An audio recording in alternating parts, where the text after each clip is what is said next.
বড় বড় পুঁথি পড়ে পণ্ডিত হব, কিন্তু পণ্ডিত হব না। আমি যা আছে সব দেখবো, কেবলই দেখে বেড়াবো। এই জানলার কাছে বসে সেই যে দূরে পাহাড়টা দেখা যায়, আমার আর ইচ্ছে করে পাহাড়টা পার হয়ে চলে যেতে।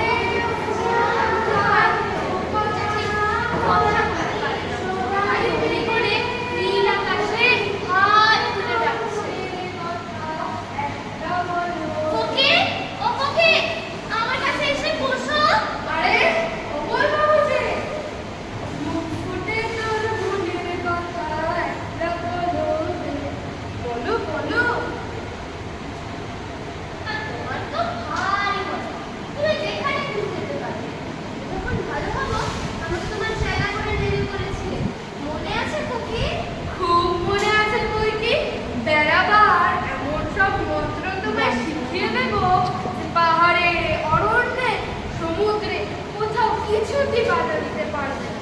এবার তুমি আমায় বলো তো, সারাদিন এই জানলার কাছে বসে কি করলে? জানলার কাছে বসে কত মানুষের সাথে কথা বললাম তুমি। তাই বুঝি? কেমন সেসব মানুষ? শুনি শুনি।